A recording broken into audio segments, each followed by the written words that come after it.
Aleluia.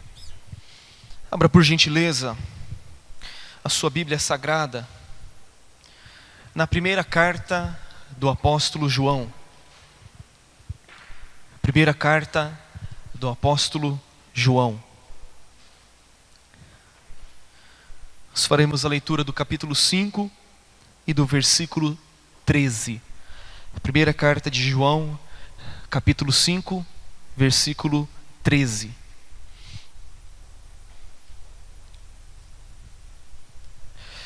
Eu tenho uma palavra muito preciosa para o seu coração, portanto eu peço que você me dê de presente a sua atenção e que você abra o seu coração para receber essa semente, que eu creio que vai falar conosco nesta noite. Amém? Diz assim, primeira carta de João, capítulo 5, versículo de número 13. Estas coisas vos escrevi, a fim de saberdes que tendes a vida eterna, a vós outros que credes em o nome do Filho de Deus. A Nova Almeida atualizada, ela diz a mesma coisa de uma forma mais simples. Estas coisas escrevi a vocês que creem no nome do Filho de Deus, para que saibam que têm a vida eterna. O apóstolo João escreve o evangelho que leva o seu próprio nome, um registro da vida e da obra que o Senhor Jesus Cristo realizou durante os 3 anos do seu ministério. E no seu evangelho, João registra alguns sinais que Jesus realizou, e ele menciona o porquê do registro desses sinais. João diz que os sinais que foram registrados são para que nós possamos crer que Jesus é o Cristo, o Filho de Deus, e crendo podemos ter vida em seu nome. João escreve o seu evangelho para incrédulos a fim de despertar-lhes a fé.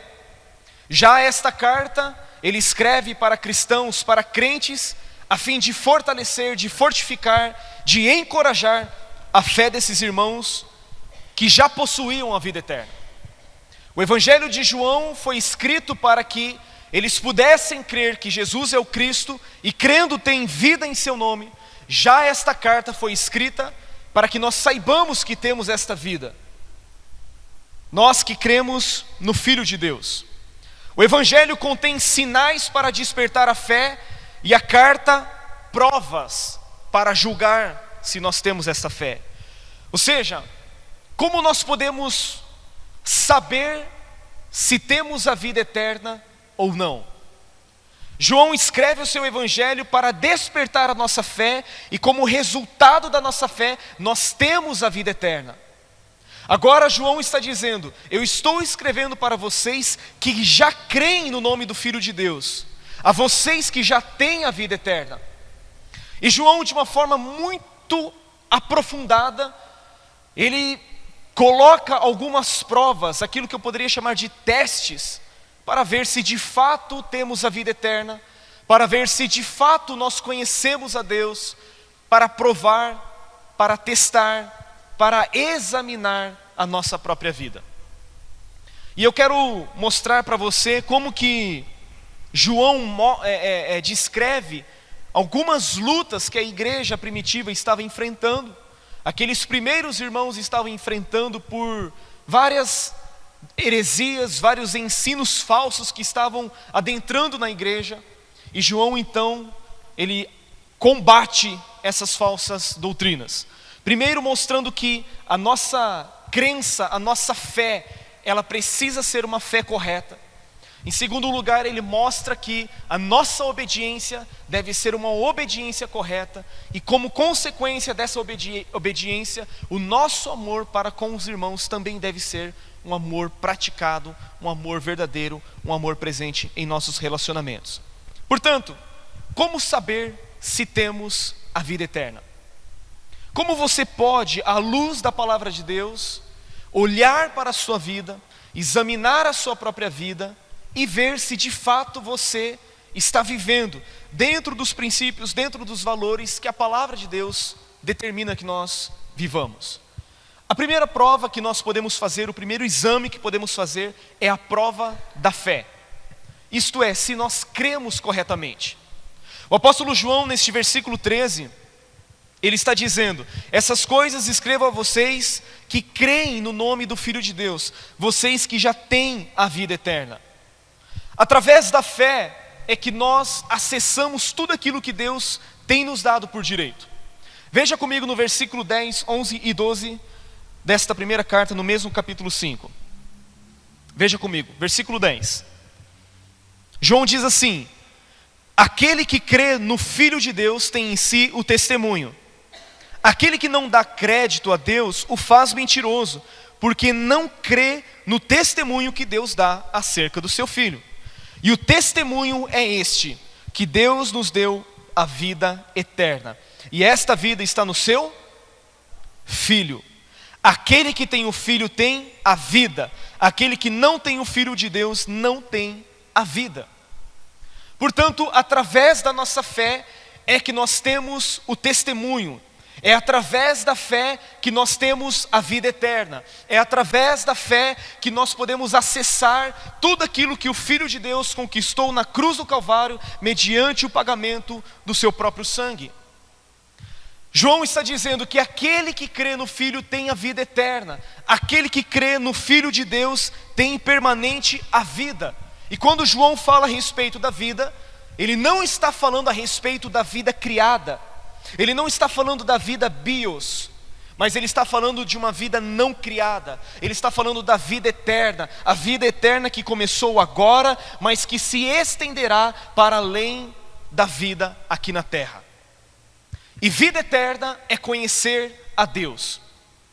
Jesus definiu a vida eterna como sendo o conhecimento de Deus. Ele disse: a vida eterna é esta, que conheçam a Deus e a Jesus Cristo a quem Ele enviou. Portanto, através da fé nós temos a vida eterna. Através da fé nós podemos conhecer a Deus. Agora, um ponto muito importante que nós precisamos rever é a respeito do conceito de fé. O conceito de fé. O conceito de fé que hoje tem sido transmitido tem sido um conceito um pouco distorcido, um pouco deturpado. O conceito de fé que tem sido transmitido nos dias de hoje é um conceito diferente do que as Escrituras Sagradas nos mostram como o verdadeiro conceito de fé.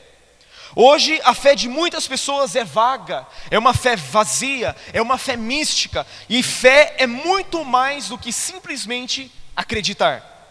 Muitas pessoas dizem que acreditam em Jesus, que creem que Jesus veio a esta terra, que morreu numa cruz, que ressuscitou ao terceiro dia, mas a vida delas não condiz com aquilo que elas declaram acreditar. A vida delas não condiz com aquilo que elas dizem crer. E fé é mais do que acreditar. Fé é uma confiança inabalável na pessoa e na obra de Jesus Cristo. Fé é uma confiança inabalável na pessoa e na obra de Jesus. Fé é você estar totalmente persuadido. Fé é convicção. Fé é certeza e convicção. É firmamento, é fundamento, é convicção daquilo que você ainda não viu, mas você sabe que é a verdade. Fé é uma confiança inabalável de que Cristo Jesus veio a esta terra, morreu como homem, derramou o seu próprio sangue, ressuscitou ao terceiro dia, está à direita de Deus e que em breve Ele voltará para buscar a sua igreja. Eu não consigo entender particularmente como que pessoas conseguem dizer que creem em Deus, que creem em Jesus, mas não colocam a sua confiança nele como Senhor, como Salvador e como dono de tudo. As pessoas conseguem acreditar em Jesus como aquele que tem a capacidade de suprir necessidades, como aquele que tem a capacidade de resolver problemas circunstanciais da nossa vida, como um problema financeiro, como um problema de saúde, uma enfermidade, como aquele que tem a capacidade de nos dar uma vida cheia de qualidades aqui na terra. Mas essas pessoas, quando fazem o escrutínio, o exame da sua própria fé em relação a crer nele como Salvador, essas pessoas são reprovadas. Porque Jesus veio, queridos, e Ele veio para nos dar uma fé. Primeiramente, essa fé é uma fé salvadora.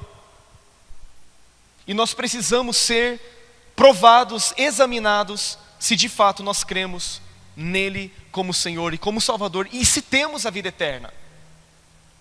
Qual que era o grande problema que acontecia na igreja naquela época? João dizia o seguinte: olha, quem é o mentiroso? Ele faz a seguinte pergunta: quem é o mentiroso? Não é aquele que nega que Jesus é o Cristo? Aí ele diz: esse é um mentiroso, aquele que nega o Filho e que consequentemente nega também o Pai.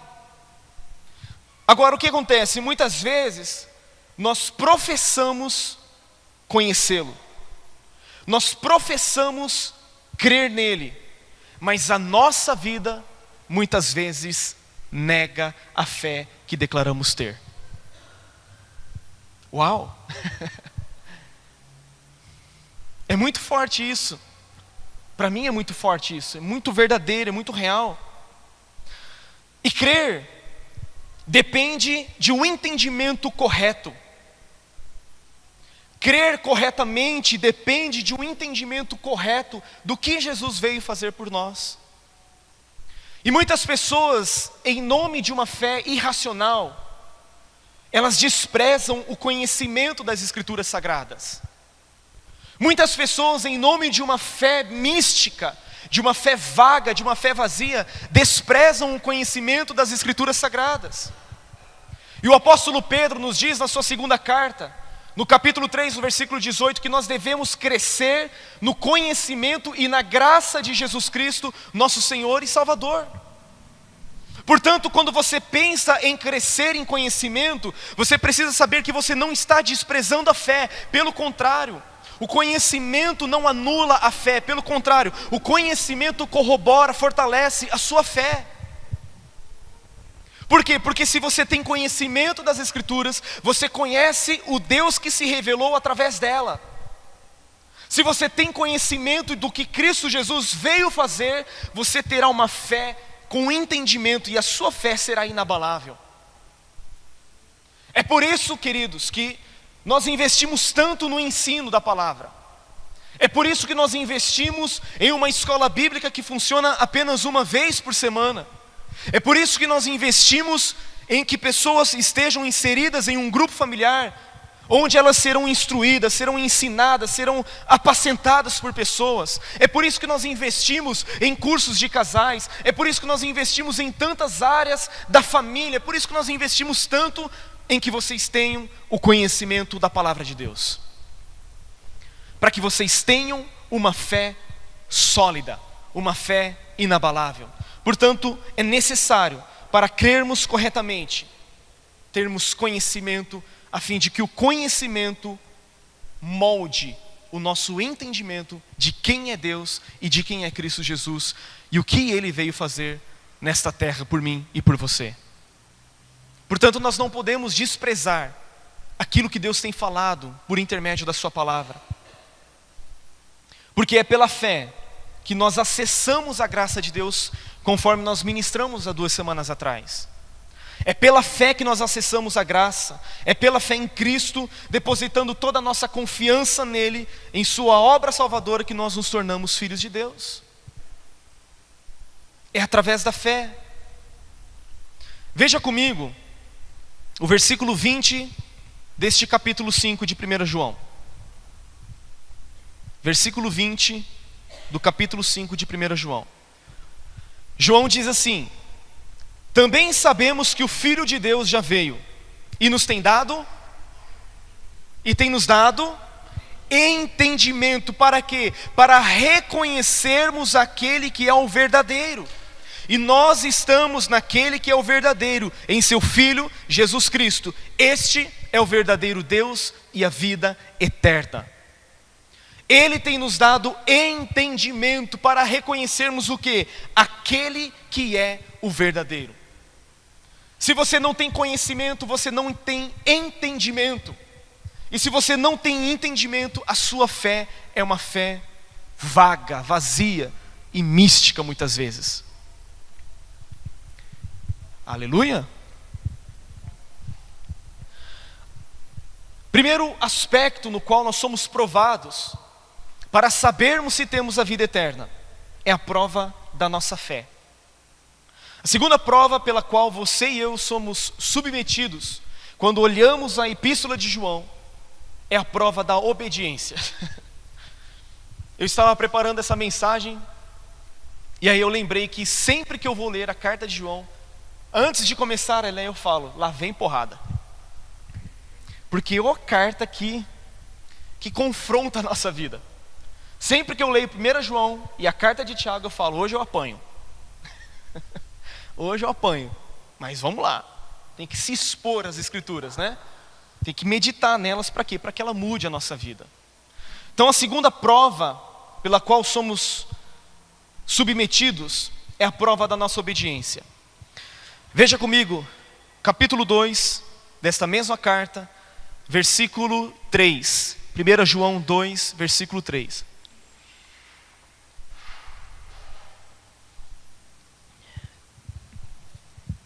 Olha só. Como saber se temos a vida eterna? Como saber se conhecemos a Deus? Versículo 3 do capítulo 2. Ele diz assim, ora, sabemos que o temos conhecido por isto, se guardamos os seus mandamentos. Versículo 4. Aquele que diz, eu o conheço, e não guarda os seus mandamentos é mentiroso. E nele não está a verdade. Aquele, entretanto, que guarda a sua palavra, nele verdadeiramente tem sido aperfeiçoado o amor de Deus. Nisto sabemos que estamos nele. Aquele que diz que permanece nele, esse deve andar também como ele andou. Por que eu disse que quando professamos uma coisa e olhamos as nossas atitudes e vemos que as nossas atitudes não estão de acordo com aquilo que declaramos ter, por que eu disse isso? Porque a nossa fé, ela nunca será uma fé teórica. Fé, queridos, não é uma mensagem. Fé é um estilo de vida.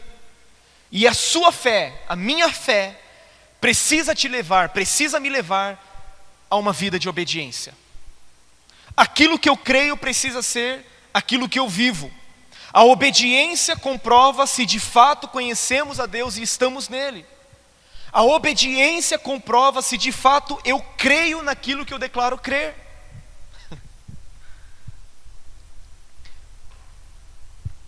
Fé é uma confiança que desemboca em obediência. Fé é uma confiança que culmina em obediência à verdade. Eu posso declarar crer, eu posso declarar com todo o coração, com toda a força, com toda a intensidade que eu creio, até fazer aquela cara assim bem espiritual, mas se eu não confirmo isso com as minhas atitudes, eu estou negando a minha fé.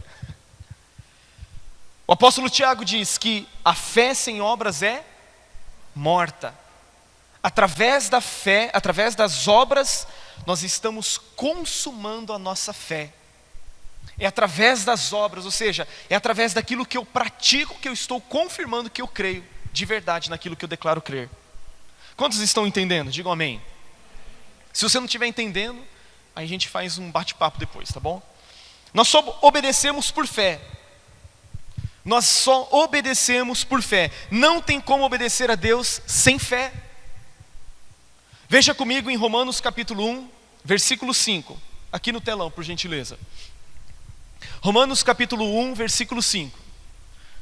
Paulo está dizendo assim, pelo qual, ou seja, por meio de Jesus, através de Jesus, recebemos a graça e o apostolado, por amor do seu nome. Aí olha só o que ele diz: para a obediência da fé entre todos os gentios. Deus nos chamou para uma obediência por fé. A nossa fé precisa ser seguida de uma obediência. Eu creio, por isso eu ajo. Eu creio, por isso eu tenho tal conduta. Eu creio, por isso eu coloco em prática. Por quê? Porque a fé precisa nos levar à obediência. Hebreus capítulo 11, versículo 8, nos diz que pela fé Abraão, quando chamado, obedeceu. Pela fé Abraão, quando chamado, obedeceu, a fim de ir para um lugar que devia receber como herança. Pela fé Abraão, quando chamado, ele apenas resistiu? Não. Pela fé Abraão, quando chamado, obedeceu. Por quê? Porque a fé precisa nos levar a uma vida de obediência. O apóstolo João, em sua carta, trabalha muito com contrastes. Ele usa muito comparações. Você vai ver João dizendo a respeito da luz e a respeito das trevas, a respeito da verdade, a respeito da mentira. Ele vai falar a respeito do amor e a respeito do ódio. Se estamos completamente dominados pelo amor do mundo, ou se estamos cheios do amor do Pai. Você vai ver essa tônica no Evangelho, na carta de João. Ele falando a respeito desse contraste, ou estamos na luz, ou estamos nas trevas. Ou estamos em comunhão com o Pai, ou estamos em comunhão com o mundo. Deus é luz. Não tem como dizermos que andamos com Deus, que temos conhecimento de Deus e andarmos em trevas. Pois se assim o fizermos, nós estamos mentindo. Deus é luz. E é necessário que nós, como filhos da luz, andemos em luz. Andemos na luz como Ele na luz está. O capítulo 2, versículo 6 diz que dessa forma sabemos se estamos nele. Aquele que diz que conhece a Deus deve andar também como Ele andou. Significa que nós devemos andar conforme Jesus andou. Se Ele foi para mim e para você o exemplo de obediência, significa que é possível nós vivermos em obediência. Queridos, deixa eu abrir um parênteses. Eu não estou falando de impecabilidade. Eu não estou falando que você será perfeito já da noite para o dia. Eu não estou dizendo que nós somos aquele santarrão, sabe, que não peca, que está imune às fraquezas, imune às tentações, imune ao pecado. Até mesmo porque João diz assim: ei, essas coisas eu escrevo para vocês, para que não pequeis. Se pecarem, vocês têm um advogado junto do Pai, Jesus Cristo justo. Então eu quero abrir esse parênteses aqui, para que você entenda que nós não estamos querendo transmitir uma mensagem de impecabilidade, onde você está imune, onde você está isento. Jesus nos libertou do poder do pecado, Ele nos libertou da escravidão do pecado, mas nós ainda estamos sob a influência do pecado. Mas nós podemos e precisamos, dia após dia, buscar viver essa vida de obediência à palavra de Deus. De uma forma muito prática, como nós podemos provar o nosso nível de obediência? Você fala a verdade ao seu próximo? Você fala a verdade? A verdade é um absoluto na sua vida, ou você ainda mente? A Bíblia diz: não mintais mais uns aos outros, antes falem a verdade. Portanto, a mentira, sabe aquelas mentirinhas? Elas não podem mais fazer parte da nossa vida. Elas não podem fazer parte mais da vida de alguém que confessa crer em Jesus. Você ainda usa de meios ilícitos para levar vantagem nos negócios? Se você ainda o faz, você está em desobediência. A sua boca continua ainda sendo um sepulcro aberto? Você ainda continua proferindo palavras torpes, palavras que não devem ser mencionadas? Você ainda dá risada, você ainda, participa de conversas torpes, que a Bíblia chama de chocarrices, que são piadas sujas, piadas imundas, piadas imorais. Essas coisas, querido, está na hora de nós, como crentes, abandonarmos da nossa vida, retirarmos completamente da nossa vida. O mesmo João diz, em sua carta, no capítulo 2, no versículo 15, não amem o mundo, nem as coisas que há no mundo. Porque se alguém amar o mundo, o amor do Pai não está nele. Porque tudo o que há no mundo, os desejos da carne, os desejos dos olhos e a soberba da vida, não procede do Pai, mas procede do mundo. Ora, o mundo passa, bem como os seus desejos. Mas aquele que faz a vontade de Deus, permanece para sempre.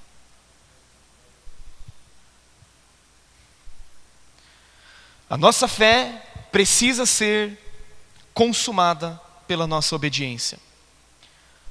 Muitas vezes, querido, ouvindo uma mensagem como essa, engraçado, né? Engraçado assim, entre aspas, que há 2 semanas eu preguei sobre uma mensagem a respeito da graça. Uma mensagem a respeito da graça, que Deus não exigiu nada de nós para que nós pudéssemos ser salvos. Nós somos salvos pela graça, mediante a fé, mas agora a nossa fé precisa nos levar a uma vida de obediência à palavra. E talvez você esteja pensando, será que Deus é tão exigente assim? Quando você ouve uma mensagem dessa, talvez você pense, por que Deus é tão exigente assim? É simplesmente para punir-nos, por punir a mim e a você? Não. Uma certa feita, um pai chegou a um pastor e disse para o pastor algo que ele não estava sabendo lidar em sua casa. Ele disse, pastor, eu não sei o que fazer com meu filho.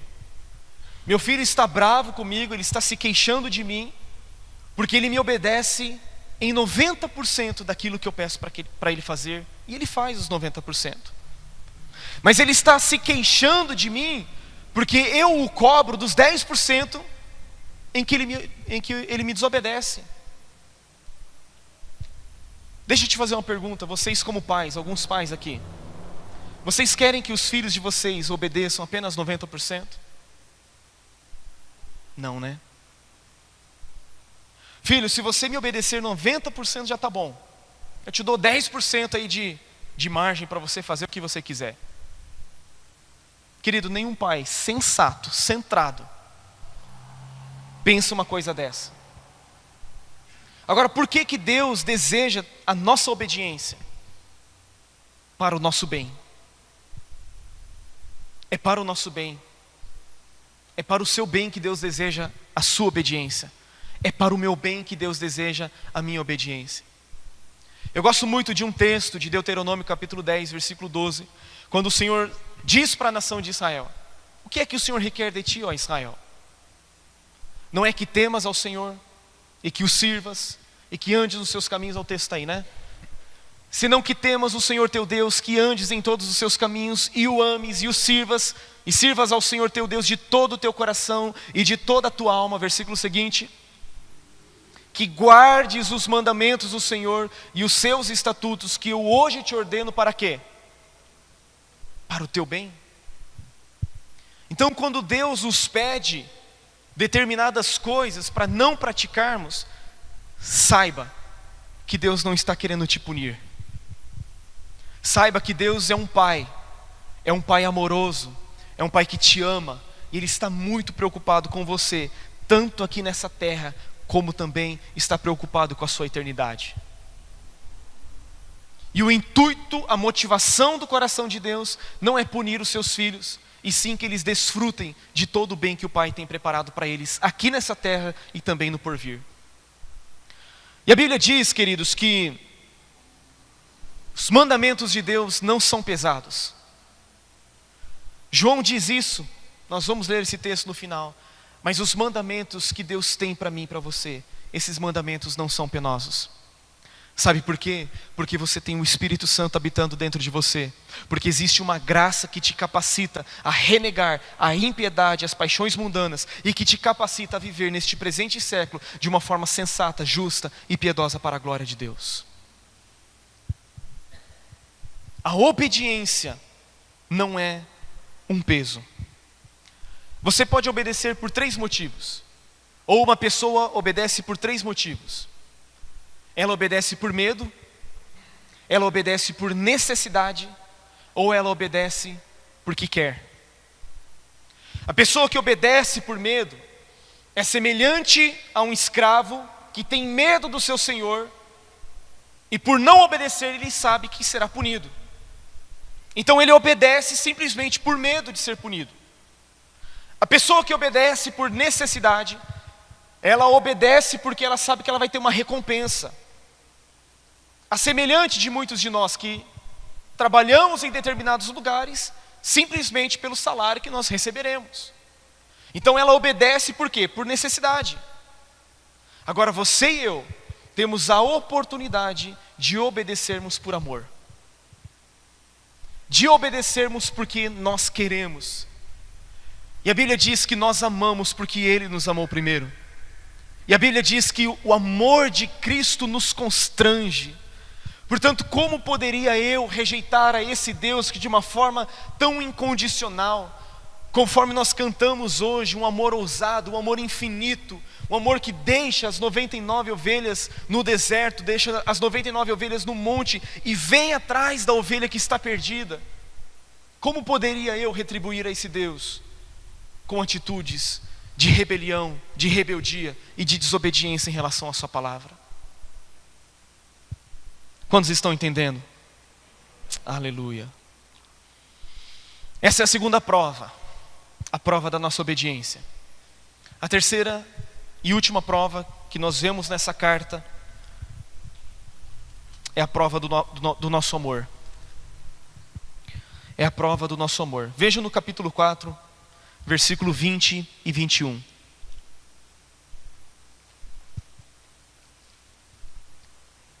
Luiz, você está rápido, hein? Se alguém diz, eu amo a Deus e odeia a seu irmão, é?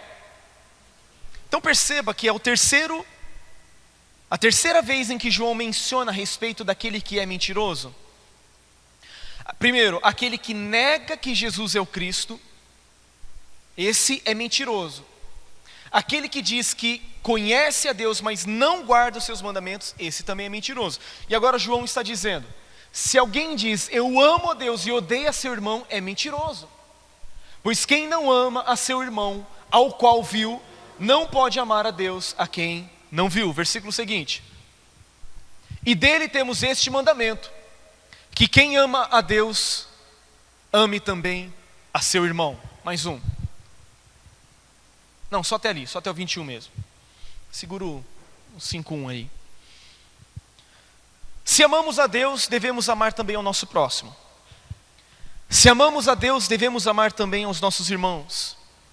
Se amamos a Deus, devemos amar também os nossos inimigos. Se amamos a Deus, devemos amar até mesmo aqueles que nos perseguem. Porque o cumprimento da lei é o amor. O cumprimento da lei é o amor. Portanto, se eu amo a Deus, eu não terei outros deuses diante de mim. Se eu amo a Deus, eu vou obedecer os seus mandamentos, eu não farei imagens de ídolos para mim. Se eu amo a Deus, eu vou praticar os seus mandamentos. E se eu amo a Deus, eu também não vou fazer mal ao meu próximo. Eu não vou adulterar, eu não vou cobiçar, eu não vou dar falso testemunho, e daí por diante. Portanto, o cumprimento da lei é o amor. E Jesus nos deu um novo padrão de amor. A lei dizia, amarás o teu próximo como a ti mesmo. Essa é a lei de Moisés. Só que Jesus chega e disse, novo mandamento eu dou a vocês. Que vocês se amem assim como eu amei vocês. Você sai do patamar de amar ao seu próximo como a você mesmo, e você vai para o patamar de amar ao seu próximo como Cristo amou. E como que Cristo amou?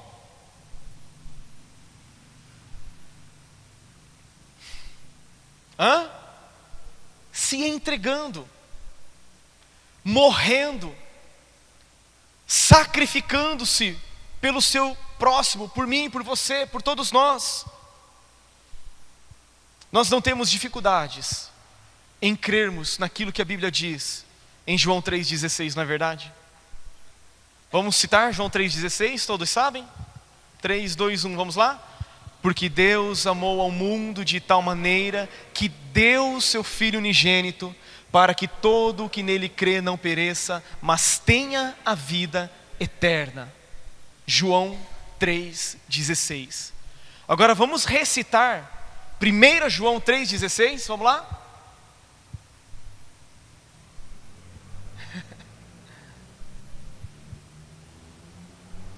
Você colocou já, né? Alguém sabe esse texto de cor?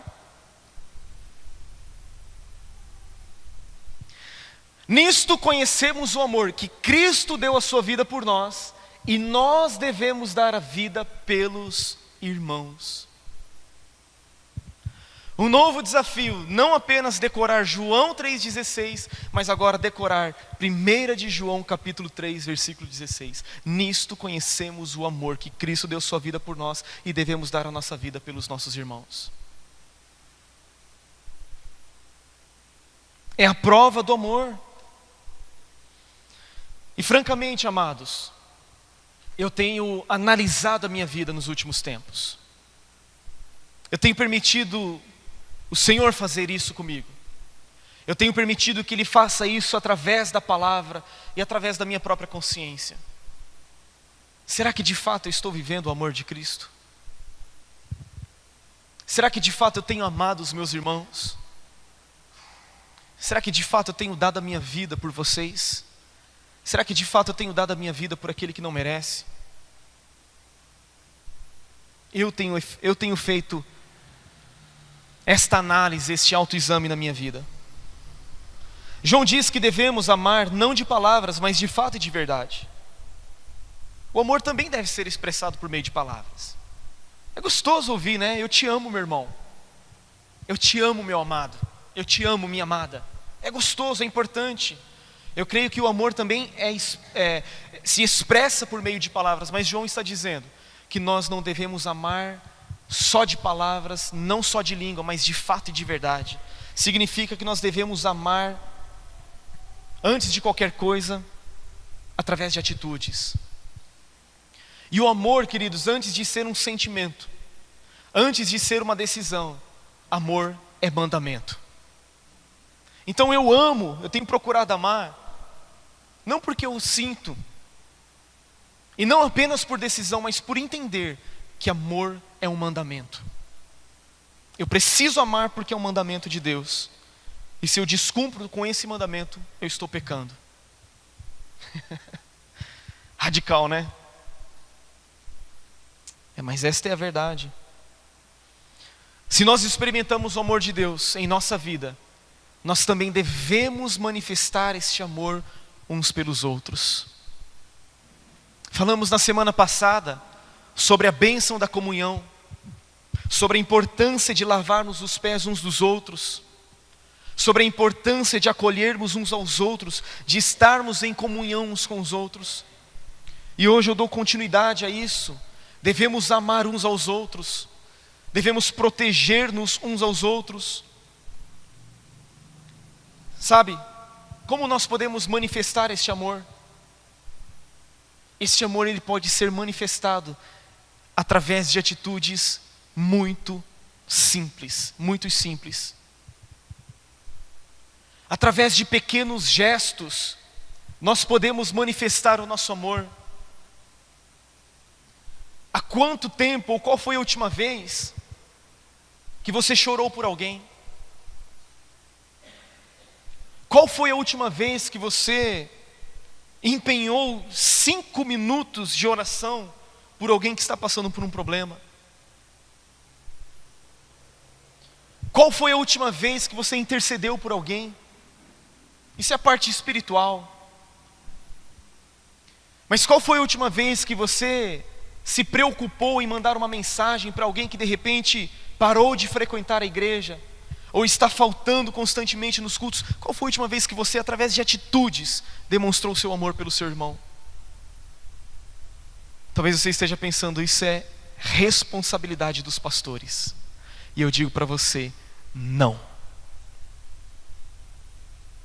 A Bíblia não diz que os pastores devem amar uns aos outros, ou que os pastores apenas devem amar as ovelhas. A Bíblia diz que nós devemos amar uns aos outros como Cristo também nos amou, que nós devemos amar uns aos outros e dar a nossa vida pelos nossos irmãos. Você pode demonstrar o seu amor orando por alguém, dedicando tempo a alguém. Oração, tempo, são coisas preciosas que não voltam atrás. Muitas vezes, querido, você pode também expressar o seu amor fazendo, sabe o que? Botando a mão no bolso e suprindo uma necessidade de alguém. Porque o amor, ele se expressa através de tempo, através de dinheiro e através de oração. Essas são 3 formas de nós manifestarmos o nosso amor. Só que nós criamos, ou vamos usar assim, foi criada uma mentalidade consumista, em que as pessoas vêm à igreja apenas para consumir um produto. Elas fizeram do evangelho um produto, elas fizeram da igreja um lugar onde elas podem ter as suas necessidades supridas, e muitos falsos pastores fizeram do seu púlpito um balcão.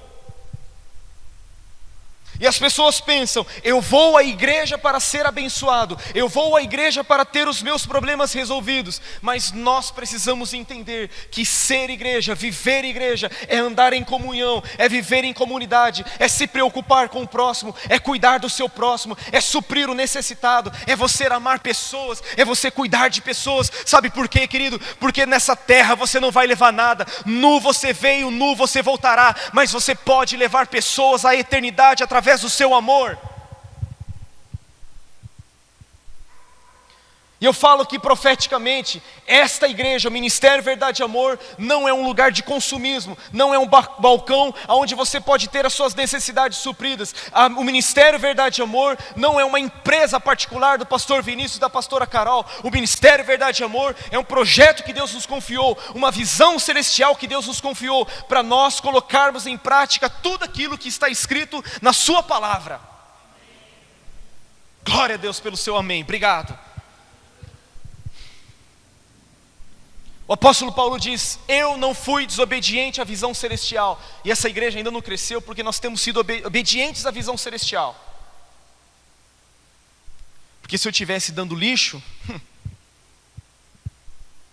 ia estar bombando esse negócio, a gente já tinha saído daqui já.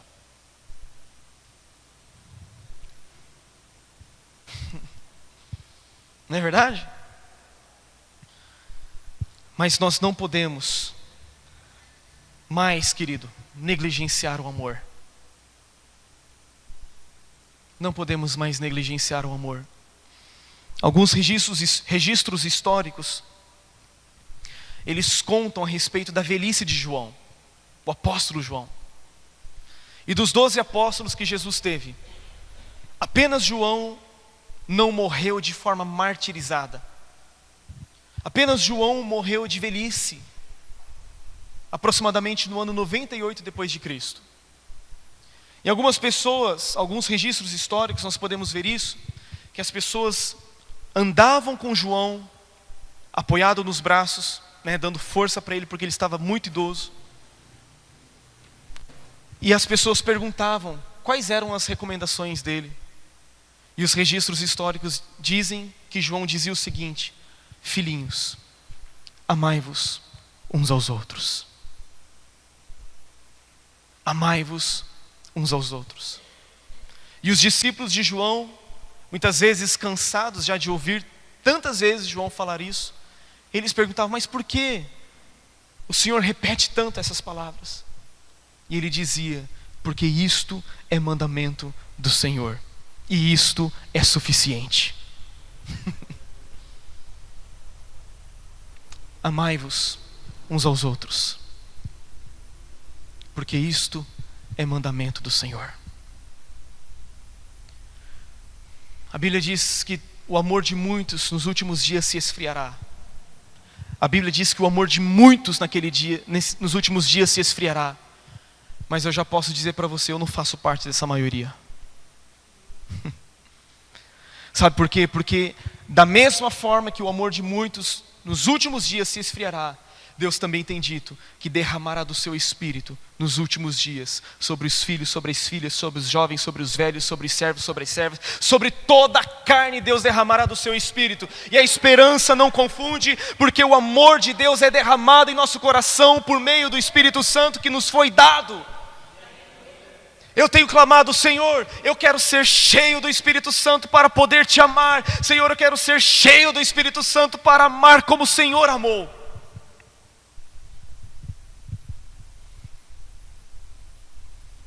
Filhinhos, amem uns aos outros.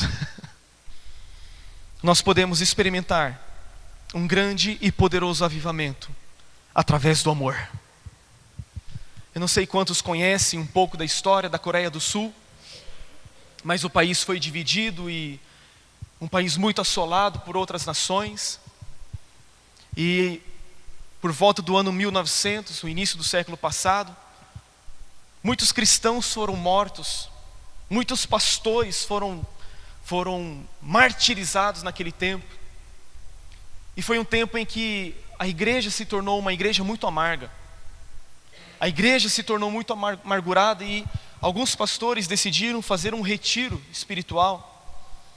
E eles decidiram começar o seu retiro espiritual estudando a carta de 1 João.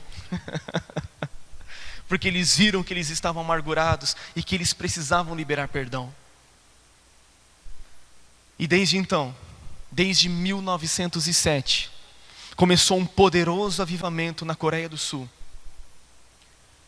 E esse avivamento está presente até hoje. Simplesmente porque o amor trouxe avivamento. O amor trouxe transformação daquela nação. Tem igrejas lá com mais de 800 mil pessoas. Será que eles imaginavam que isso poderia acontecer? Eu creio que não.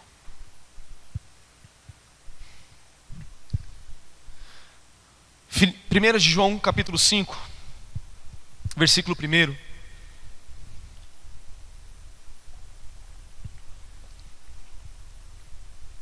Eu quero fazer a leitura do versículo 1 até o versículo 5.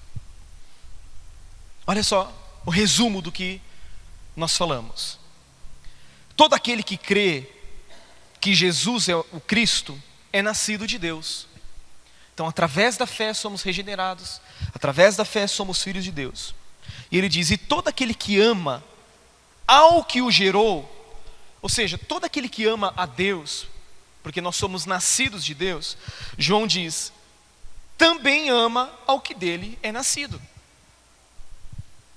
João está dizendo, se eu amo ao Pai que me gerou, eu preciso amar aquele que também foi gerado por Deus, ou seja, os meus irmãos.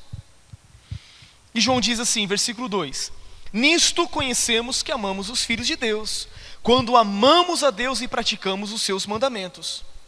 Porque este é o amor de Deus, que guardemos os seus mandamentos.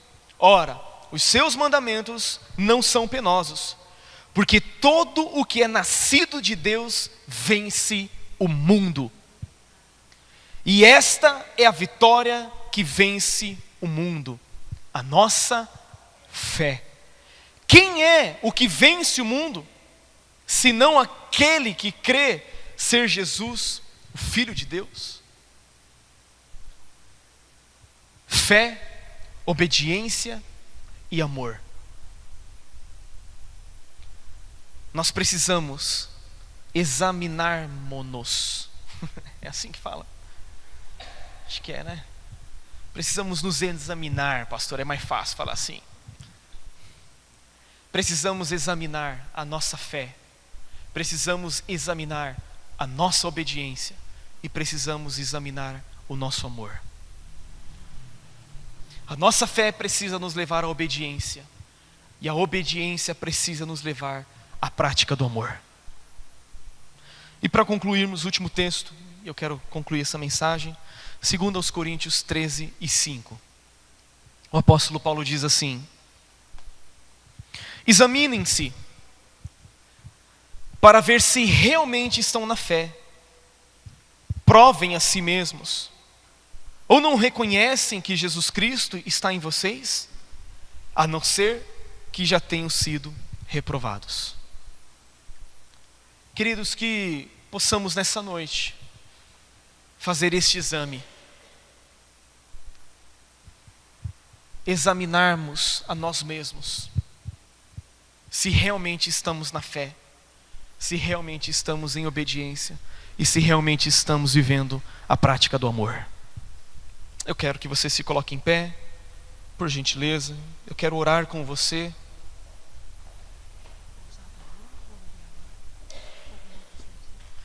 Derramar é melhor, só que faz mais devagarzinho.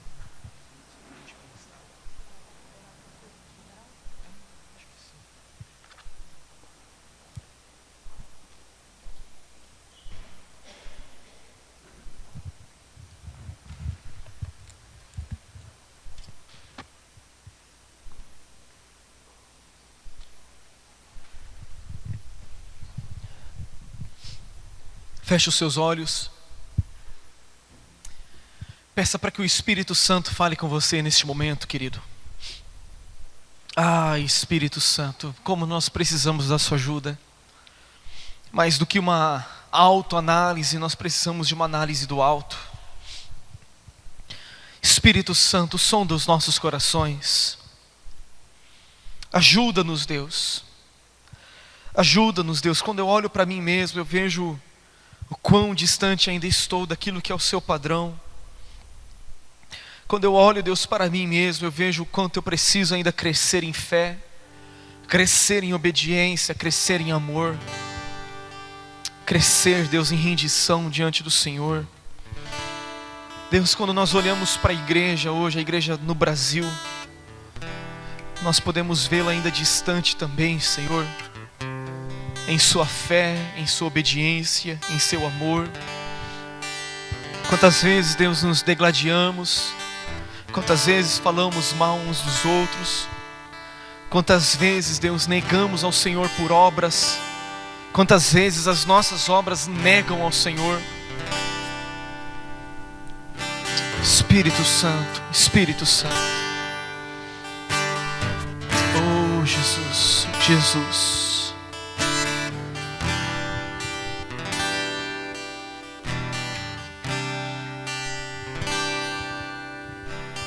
Eis-me aqui outra vez diante de ti. Abra o meu coração. Abra o seu coração nessa noite. Meu clamor, Tu escutas e fazes cair as barreiras em mim. és fiel, Senhor, e Dizes palavras de amor e esperança sem fim ao sentir teu toque, por tua bondade, libertas meu ser do calor deste lugar.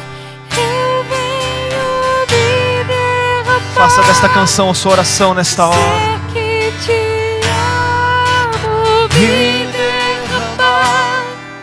Dizer te preciso, me derramar. Dizer que sou grato. Se derrame diante dele, derrame o seu coração Dizer que és fonte diante do Deus que é amor.